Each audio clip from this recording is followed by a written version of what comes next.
Hi, Annette Lang here. Welcome to my podcast, The History of Personal Training, or at least my experience in it. I'll just say right at the outset, this is my story and it's my memories, so I apologize if I didn't get them all exactly right, but it's really exciting. This is a wonderful profession called personal training. You'll hear lots of my stories, and you'll also hear lots of interviews with really cool people whom I've met through the last 30 years that have been influential in my life, my experience, and the development of this profession we call personal training. Enjoy! Okay, so here we go. Ilene Bergelson, thank you so much for joining me today. Now wait, how come, do you see me? I see a big you. Okay, that's perfect. Yeah, I it's see a probably big you. recording what you see, so Right. whatever you see. Okay. Great. Anyway, I think I met you at Equinox, right? As with many people. So what I would like to have you do is just really start from your beginning, how you got into fitness, why you got into fitness, and I'll just jump in when I want to ask a question. Yeah, sure. Okay, great. Yes, you were one of the first people I met, and of course a huge part of my experience at Equinox. But if the whole beginning starts just a little bit before that. So when I was quite young, I was a competitive gymnast. So I loved moving. I started moving, pretty much as soon as I stopped sleeping. Like the minute I came out of the womb, we had about 6 months, and then it was go time. So now, where did you grow up again? I grew up in the wilds of suburban New Jersey. So my parents emigrated from Brooklyn, and we used to go in every other week back to Brooklyn, back to your hometown. But yeah, so I grew up in New Jersey where we had a yard, which neither of my parents did. Wow. And I loved to run around, and they actually had to build a fence because once I could move, I took off. So I was climbing fences at like 2, stuff like that. And they decided that it was, probably a good idea to put me in a gymnastics class so I didn't kill myself. Right. Because I was throwing myself off the picnic table trying to do flips. So I became a competitive gymnast. I was not a very good one, but I did it for a while. And then I cracked my breastbone. And I was 10 and a half. I cracked my breastbone. And when I got out of that recovery, which takes only half a second when you're 10 and a half, you heal really quick. But I always loved the dance part of it. I had started dancing and choreographing at much earlier than that, at a very early age. So once I lost the guts for gymnastics, I just went head on into dance. And that was pretty much it for me. But I think the combination of being physical in movement and then teaching from a very early age, I was recruited to teach a program in schools when I was 12 or 13. Oh, wow. So I started teaching and presenting and all of that stuff really, really early. And this is New Jersey or in many different places? Okay. Well, it was mostly in New Jersey. Yeah, mostly in New Jersey. And then it was like a statewide program.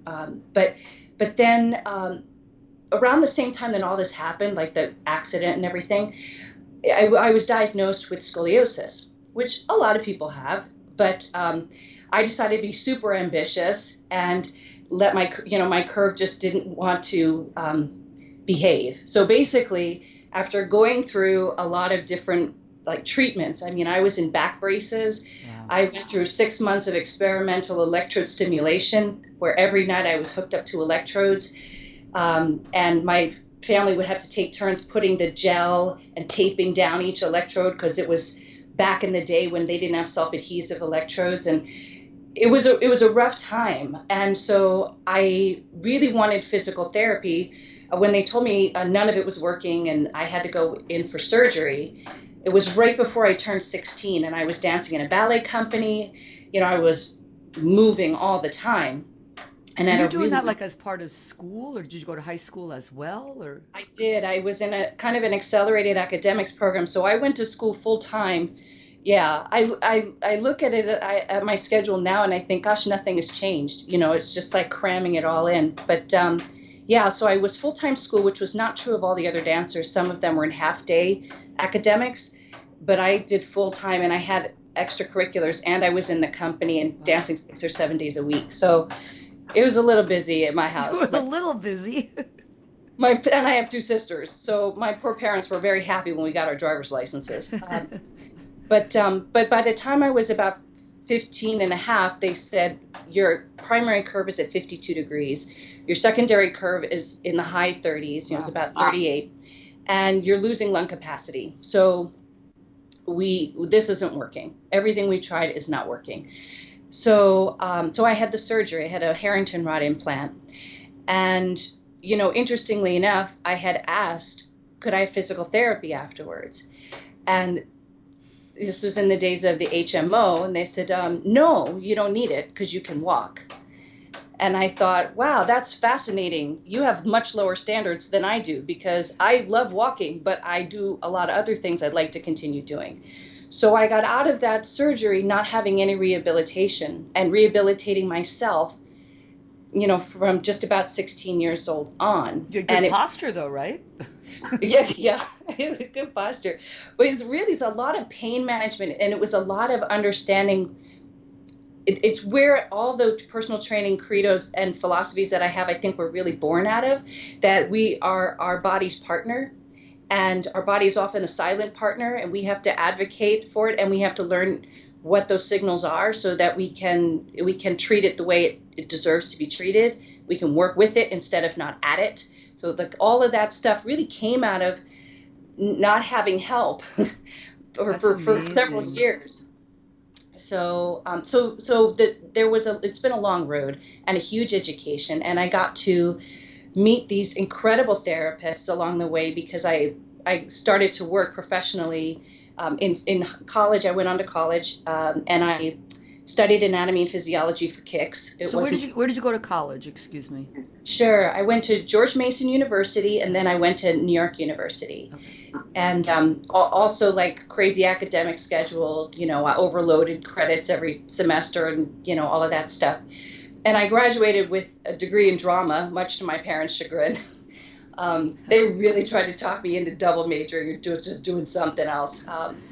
But I just couldn't bring myself to do it. So I graduated from NYU and started working as an actor and as a dancer. And eventually, not long after that, I was cast in the national tour of Phantom as the original eggs for the Third National. So that was like, the beginning of having real access. So right before I got that job, I got into a program with, I think it's with the Actors Fund, where you can go for physical therapy at St. Luke's if you're a dancer and to qualify. And that was the first time I started getting help. And then I went on the road with Phantom, and because it was such a big show wherever we were going, I could call ahead to whatever city and say, like, who's working with your pro football team, who's working with your ballet company, whatever. And then I would grill them, while I was being treated. I'd be like, what are you doing? Why are you doing that? So I got to work with like Mark Bookout. I was his patient. I was Ann Porter Hoke's patient. Boyd Bender, like amazing people all over the country. These are physical therapists, these names? Physical therapists, okay. Yeah. These are all physical therapists. In fact, Mark Bookout was I believe, a big part of the RNT, reactive neuromuscular training with Reebok, that you taught me when I finally got to Equinox, which was a few years later. So, yeah, so all of that led to my eventually being on the West Coast and then coming back to New York and deciding I'm going to get the certification to be a personal trainer because I love to teach. I've been teaching forever. And whenever we were on the road going to a gym, I would not be somebody people would have seen before, right? Because it's a traveling show. You just show up in a gym. No matter what, people would still come up to me and go, could you teach me how to do something? And I don't know. And it's not like I was looking really, great. So I was mystified, but I figured it was probably a calling. So I went to get certified, and I applied to Equinox, and I wrote them a letter. And I said, so what year was this about? This was like 98. Okay. I want to say 98. I wrote Equinox a letter, and I said, I'm learning to become a personal trainer. I'm getting my certifications, and I know you have a front desk position. Could I work the front desk and, learn, by watching? And the next thing I got called in to interview to become a personal trainer. So right. They must have really needed some help. So I went in for that interview, and it was with Group Fitness. Kim Alzarecka was there. Okay. And I won't say the name of the PT manager because he was a very interesting fellow. But I was what going we to ask had, if it was Dose. no, but Okay. Dose was there. Okay. Dose was GM. He just didn't run this interview. Yeah, Dose was totally there. Okay. And Bob came back. This was like when I first started, Bob Asquari was out, and then he came back, and he was pivotal in my role with Equinox. So the interview was kind of funny because I said, well, I'm not ready to train people. I hold that in such high regard. I needed to learn the language of personal training. I didn't know what a lat pull down was. If you stuck me on the machine and said, do it, I would understand about where that joint needed to be, but I didn't know what the heck it was called. I didn't know anything. So I wanted to really learn what I could before I put my hands on somebody, before I led them through anything or was responsible for them. And Equinox was patient because I think I took longer than most. They were really pushing me to take on clients before I said yes. I was going to say, usually, so many trainers like, I'll get it. Just get me out there. I'll do it. And you were so cautious. It sounds like. Yeah, because I respected so much what you could happen if I wasn't smart in being careful. And I think too is, I had saved up some. This wasn't easy financially. I had saved up some money, so because I was not clearing what I needed to clear on a floor trainer salary. Right. But I was living partially off my savings in order to do this because I just felt like this was the way I wanted to enter the profession. So, and I was also, by the way, still in an acting conservatory 30 hours a week while this was going. Wow. So, so it was a lot. And I think there was a little bit of time before the acting conservatory, it was a few months or 6 months in between where I was studying and getting my certs. And I already knew I wanted to get an ACSM cert because when I started searching around, it was the only one that had a practical exam as well as a written at that time. Right. The American College of Sports Medicine. Right. And they had like a clinical track and a...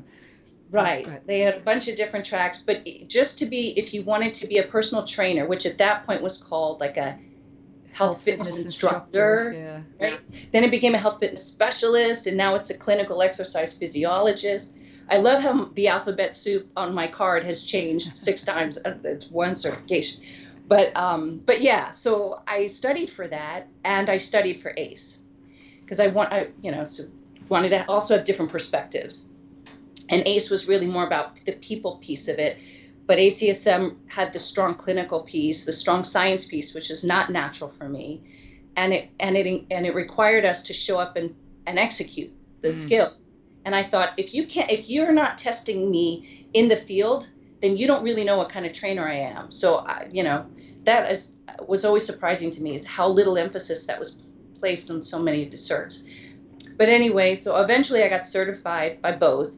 But I did have to retake the practical exam for ACSM, and I was pissed because Kevin Lyons and I went up to Connecticut. You remember Kevin Lyons? I sure do. I see him on the streets all the time.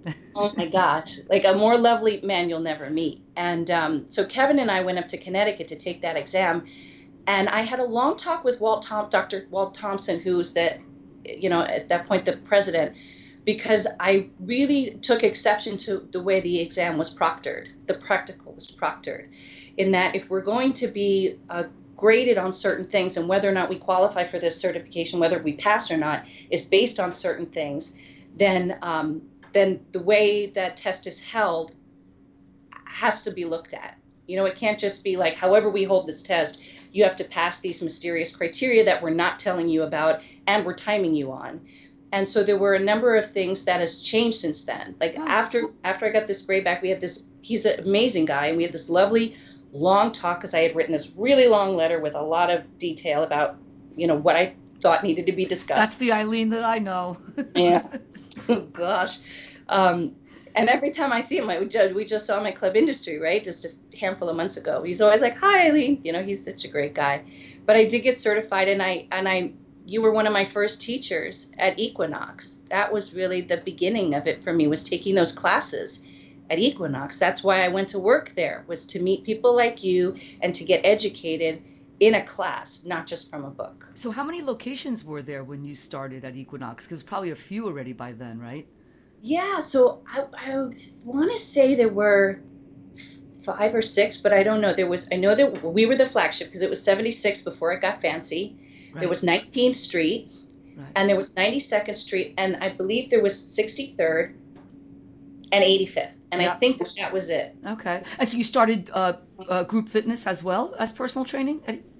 Yeah, kind of. So when I had my interview with with Kim Alzareka, and PT and the PT department, they had said, we're interviewing you for personal training. And I said, that's fine. And I want to work on I'm all down for working on the floor before I work with anybody.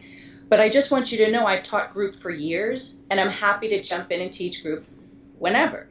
And at the time, the manager, this is why I'm not giving his name, the manager was now you're making me want to guess. I know. So it'll be at the after show to this podcast. But the manager, he's like, well, in order for you to qualify to teach group fitness, you need to be training 30 hours a pay period. Da, da, da, da, da. And Kim, I watched Kim, who was just sitting there kind of like, quietly taking this all in. And I said, look, whatever hoops you want me to jump through, that's fine. I'm just telling you, I've been teaching group for a long time. So whatever, just it's available to you. And I just saw Kim, I could see Kim making a mental note, like, cool chick,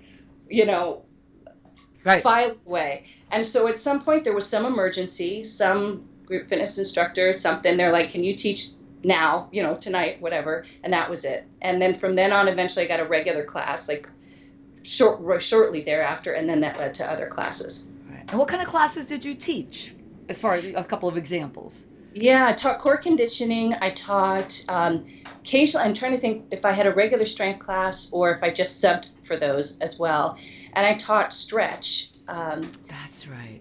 Yeah, and I still teach stretch for Equinox now, and what's so nice is there's a lot of liberty, so we can really bring a lot of elements into it. But what was interesting back at that time with Equinox was that we also created a lot of special events for members. Yes. I did a lot of those special events for members and also special events for trainers, which is why Bob Esqueri was so pivotal for me, because he came in and I was still at the 3rd tier because I wasn't training enough people. I had been there a while and I took all the courses and whatever, but I wasn't training a certain number of people. And he saw me on the floor and went over to Gigi Barlow, Gigi. Yeah, I see her on the streets all the time too. And he was just like, who's that? And Gigi. Gigi will give you the inside scoop on anybody. So she gave him an earful, I guess. And then he just kept a close eye on me. I didn't know any of this was happening until much later. And the next thing I know, I started getting promoted very quickly. Oh, that's terrific. Yeah, Bob would always look at you from the side, while he's training somebody. You could always tell he was looking at you or checking you out or making sure you were doing everything right. Cool. And so then when did you leave, like the major part of your Equinox commitment? Right. So it kind of happened in stages, right? When I first got to Equinox and we had those weekly meetings every 6 weeks, I made a mental note by watching everybody that turned out to be the seed for a lot of what I'm doing now, presenting wise. And that was that when I saw the most seasoned trainers, there were a few people like you, like Paul Frediani, who turned me on to Paul Check. There were a few people who really, when you spoke up, everybody got what you were saying. They were completely invested. You could really represent and bring to the table what you had to offer.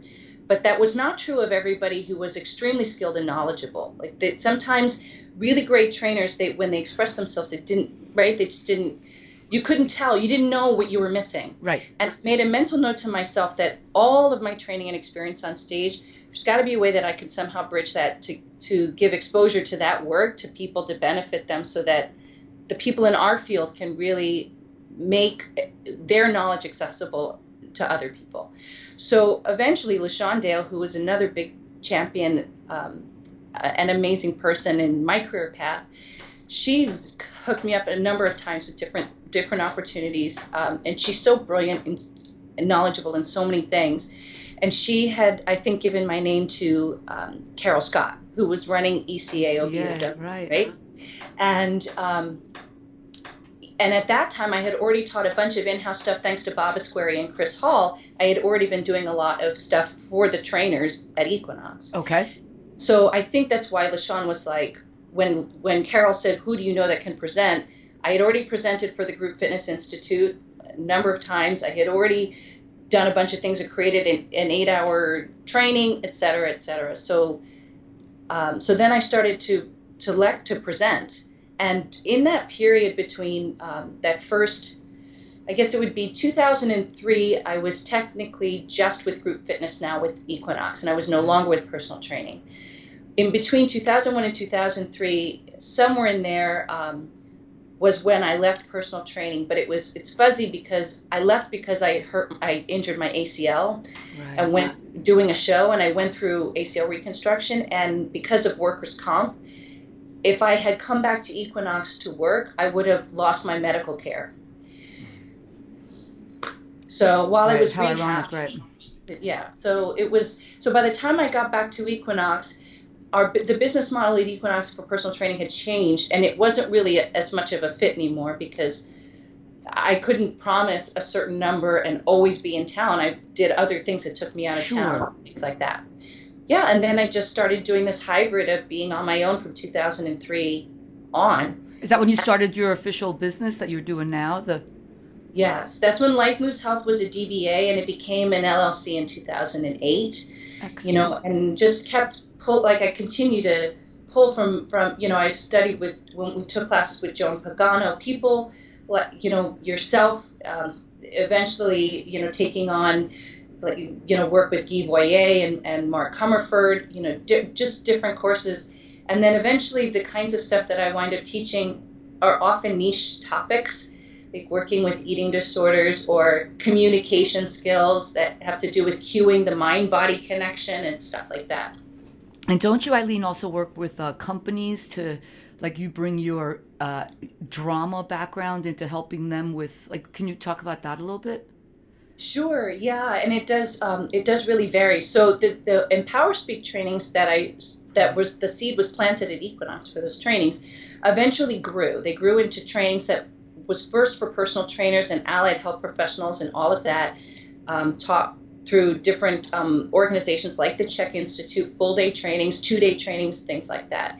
And then eventually started seeing clients in other fields, so in finance and PR and all different kinds of fields, academia. I spoke at the ACSM Health and Wellness Summit on these skills. I think at IDEA, Bob Asquari and I presented.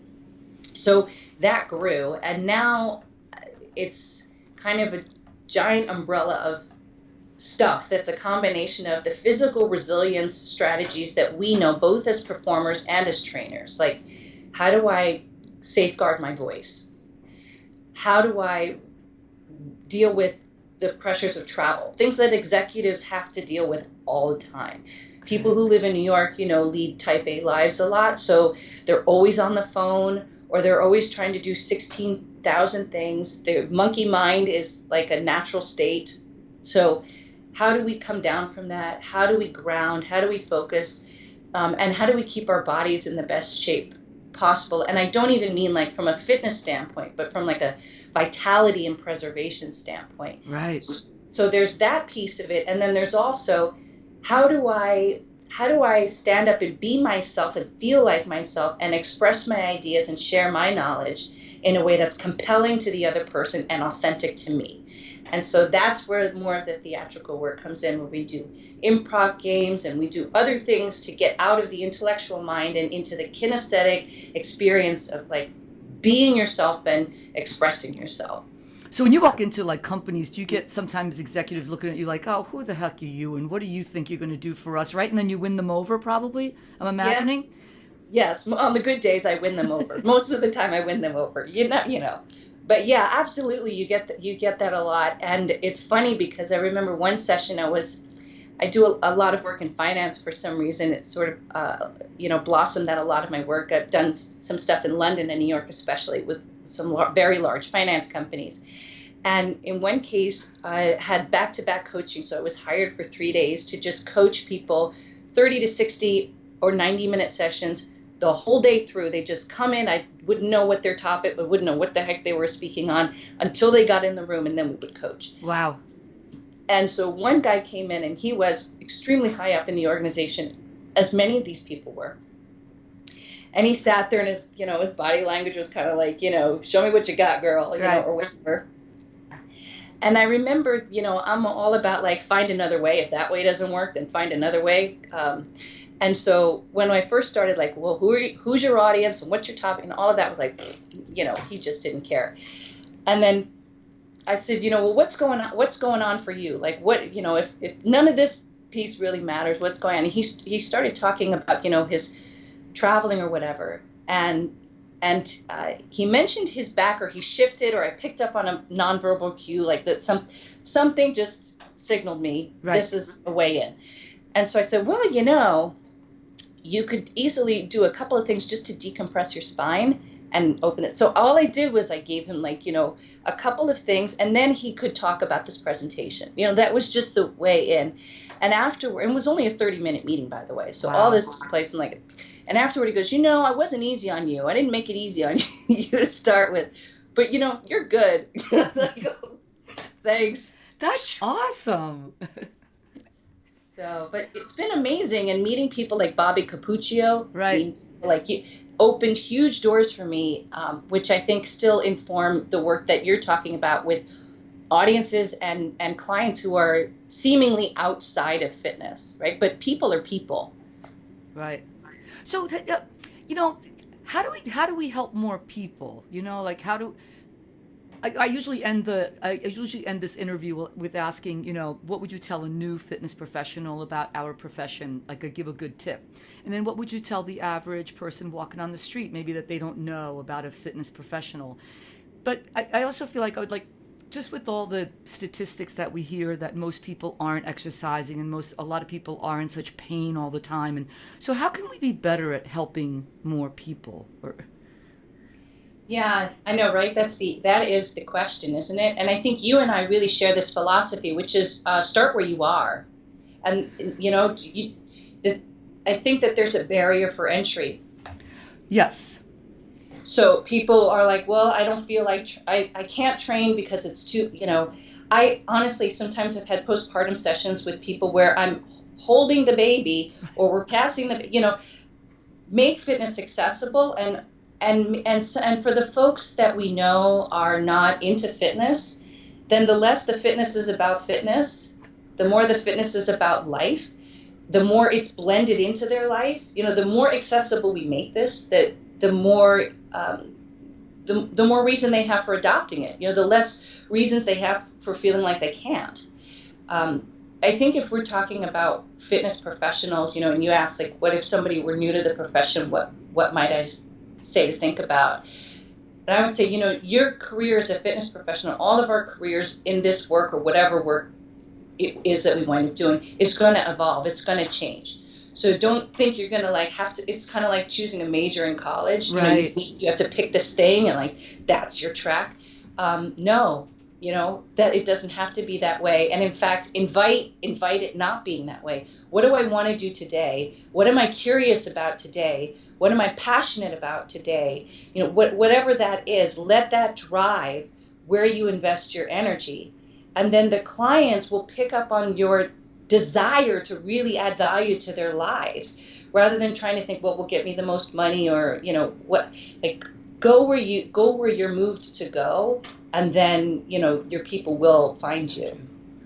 Wow, that's terrific.